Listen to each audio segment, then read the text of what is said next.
Hello, my name is Dan Clavin. I'm an organic farming specialist based at Teagasc, and I'm here today to talk to you about reducing costs through good clover management.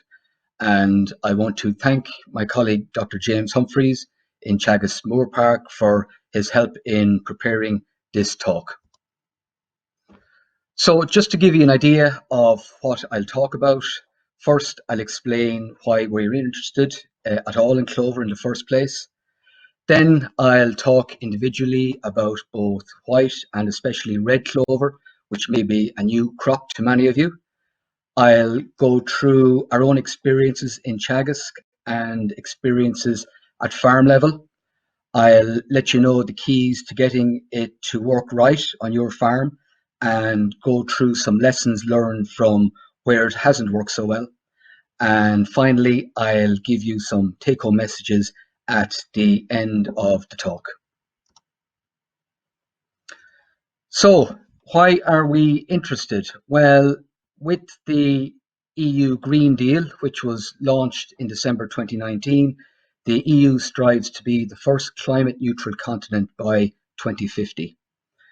Key to the deal is that the agricultural industry be ready to place more emphasis on reducing its impact on the environment and nature. How can this be done?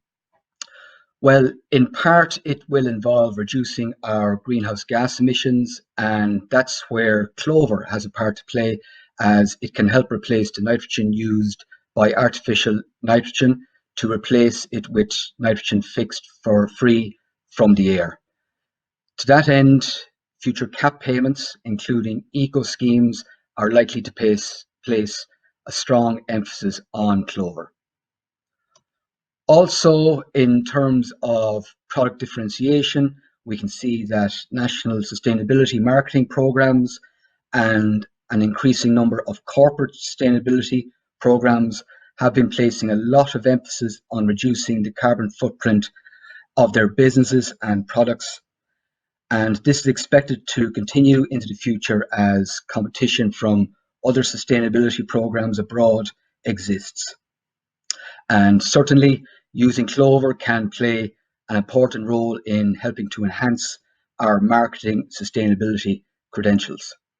Organic farming, the EU Green Deal puts organic farming right to the fore as it points to a target of achieving 30% organic land area in the EU by 2030. The market in general is growing for organic products, and clover is really the engine that drives production on organic farms, as artificial fertilizers are not permitted. Also, we know that fertilizer prices and concentrate feed prices have generally been rising over many years. This has not been felt by dairy farmers as much as dry stock farms, but in the case of a future decrease in market prices, this will bring more focus onto clover as a way of reducing costs and increasing profitability on farms. So, there are several key benefits to using clover in grassland swards. Working clockwise from the top of the slide, clover provides free nitrogen to the growing crop through the natural biological fixation carried out by the rhizobial bacteria, which live in the roots of the clover plant. Additionally, Teagasc research shows that animals fed on grass clover swards show an increase in both feed intake and performance compared to animals fed on grass-only swards with artificial nitrogen applied. Grass clover swards also have higher protein and mineral content compared to grass-only swards with artificial nitrogen applied, and all this can help reduce the need for sourcing more expensive off-farm feed source options. And ultimately, by using clover, there is a more benign effect on the environment, especially because if we can displace artificial nitrogen fertilizer use, we can help to reduce nitrous oxide and ammonia emissions. At the same time, despite the potential benefits of clover, there has been limited uptake in its use in Ireland, and there are challenges. First of all, artificial nitrogen fertilizer is widely used at farm level throughout the country, but the main challenges are really associated with management challenges. And this mainly relates to incorrect soil fertility, the seasonal growth pattern of clover, the changing grassland management required to establish it and maintain it, and the possible risk of bloat in cattle from grazing clover pastures. And with bloat, although it is a risk, it is rare on farms with good management in place once the animals get used to having the clover in their diet. And finally, although not commonly encountered in Ireland, there is a risk of pests and diseases in the case of red clover, and thus a 5-year break between red clover crops is recommended.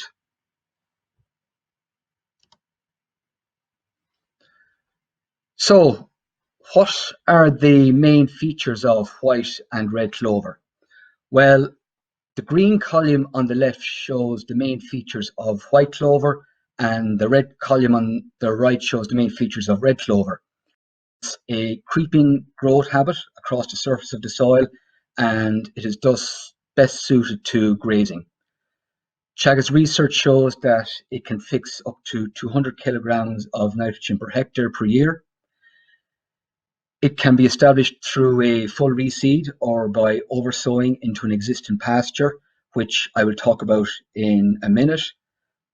Grass white clover swards can yield between 11 and 13 tons of dry matter per hectare in a grazing system, and under good management, they can persist for between 5 and 10 years. On to red clover. It has an upright growth habit. Its growing point is above the ground, and it is thus best suited to silage cutting. It can fix up to 300 kilograms of nitrogen per hectare per year. In terms of getting it established, a full reseed is recommended. Swards can yield between 13 and 16 tons of dry matter per hectare per year in a silage-only system, and this is without any artificial nitrogen fertilizer applied. And under good management, grass red clover swards can generally persist for between 3 and 6 years.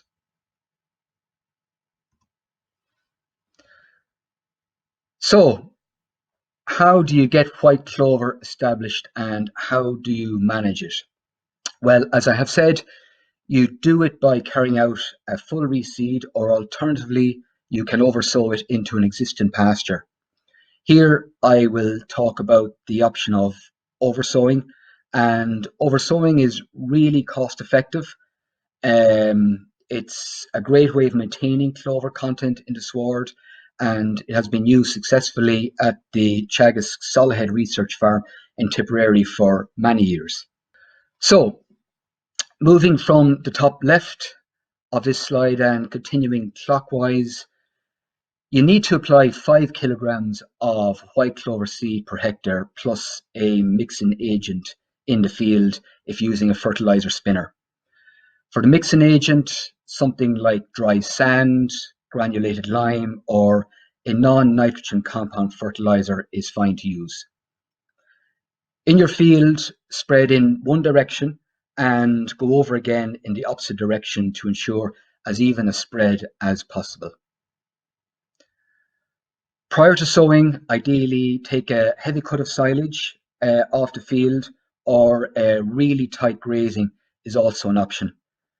You need moist, open ground for the clover to strike with the soil and germinate, and therefore it's recommended to get the job done by the end of June or even earlier on drier ground. Oversowing white clover really works best in wet summers and on heavier soils, and I would not sow if the ground conditions become too dry. And after that, then it is very important to be back grazing within 3 to 4 weeks so as not to allow the grass smother the clover. Frequent tight grazing allows light into the clover, and this allows it to spread out like you can see on the bottom right-hand picture. And finally, research in Teagasc shows that it is really important to graze tightly ahead of the winter. Failure to do this has been shown to be one of the biggest reasons for clover failing to get going in the year after establishment, as the grass becomes too strong over the winter and it competes too much with the clover the following spring.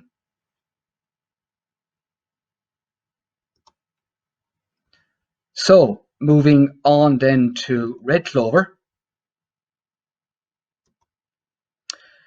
This slide shows results from a 6-year study of red clover in a 4-cut silage system in Teagasc Grange.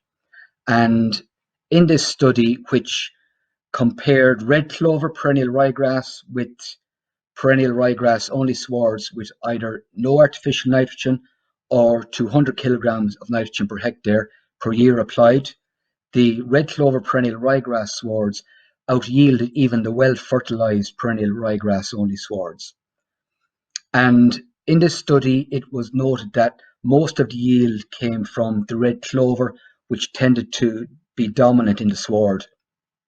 The red clover silage was also very high in protein, which I won't go into now in detail, except to say that protein content varied between 15 and 20% depending on the cut.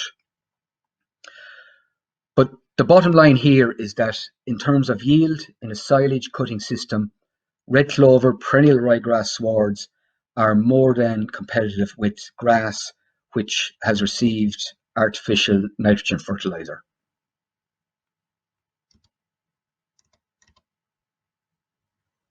So, as you can see here in the next slide, the red clover swards persisted for 6 years, which was actually much longer than expected. In practice, they are persistent for between 3 and 6 years. Even in year 6, average yields were almost 16 tons of dry matter per hectare, and this is without artificial nitrogen. And this good yield and persistency of the crop was put down to a number of things. First, there was a very good initial establishment. Very importantly, lime, phosphorus, and potassium were spread at recommended rates, bearing in mind yield removal of silage and soil indices. There was little or no challenge at all from diseases and pests, and the crop was removed at the end of the year, which allowed the clover to emerge and be competitive with the grass the following spring. So moving on then to the next slide, here are the steps you need to take to get red clover established. First, sow it between April and August. You need to make sure that the crop is well established before the first winter. Also, red clover grows best on well-drained, fertile soils, and it requires a pH of between 6 and 6.5. It will not grow well on peaty soils, for instance. Second, you can sow red clover on its own, but for silage, I would recommend sowing it with a grass in a 50-50 mix. The grass adds to yield whilst also making the crop easier to ensile as bales or in the pit. Third, sow as a full reseed and avoid burying the seed less than 1 centimeter deep, as the seed is very tiny. For that reason, surface seeding rather than using a seed drill is recommended. For the first cut in year 1, allow the red clover flower to emerge before cutting, as this allows for the root to develop, which can eventually get down to 60 to 70 centimeters in depth. So moving on then to the next slide, in terms of management tips, there are a number of tips on the screen, numbered 1 to 5. Number 1, aim to cut it 4 times per year. Start cutting in mid-May and cut every 6 to 8 weeks after that. And as the cuts progress, you'll notice more and more clover in the sward, and this results in higher protein silage. 2 and 3 are together. Red clover is primarily suited to silage. It is generally not recommended to graze it, as this could damage the growing point or crown of the red clover plant that exists above the ground. And to that end, when mowing, put the crop at 7 to 8 centimeters height so as to avoid crown damage. 4 red clover silage crops do not require nitrogen fertilizer. In fact, Teagasc research shows that even a small amount of nitrogen fertilizer reduces yield as it decreases the persistency of the clover over time. Therefore, you should avoid spreading artificial nitrogen. Spread phosphorus and potassium fertilizers according to Teagasc recommendations for standard silage crops, and organic manures such as slurry and dung may also be spread.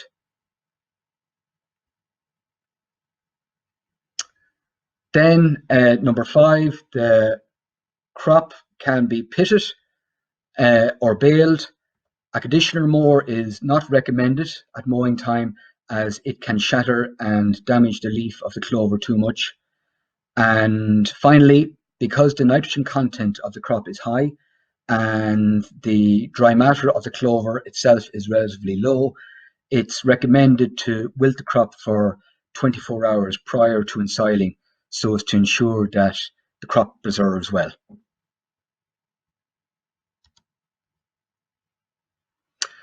Finally, some take-home messages. There is a strong emphasis on combating climate change and reducing greenhouse gas emissions from agriculture, and clover is considered to have an important role at both national and EU level in tackling these issues. There are challenges to growing the crop, but with the right skills, farmers are seeing the benefits of clover in their yields and animal performance. White clover is versatile and is suited to both grazing and a one-cut silage system. Red clover, on the other hand, is primarily suited to silage cutting and can produce very high yield and protein silage with no requirement for artificial nitrogen fertilizer. And finally, with good management, clover can help reduce costs on farms by displacing the need for artificial nitrogen in the production system. So just an acknowledgement, work on clover and low input farming is being carried out here in Ireland and throughout Europe, and I would like to acknowledge 2 projects which James Humphreys and I get funding from to help do our work, and that is the True and the LIFT project, which are supported under the EU Horizon 2020 programme. And that concludes the talk. For further information, you can go to teagasc.ie, and for more specific information on white clover, red clover, and organic farming, you can go to teagasc.ie/organics. With that, go raibh maith agaibh. Thank you very much.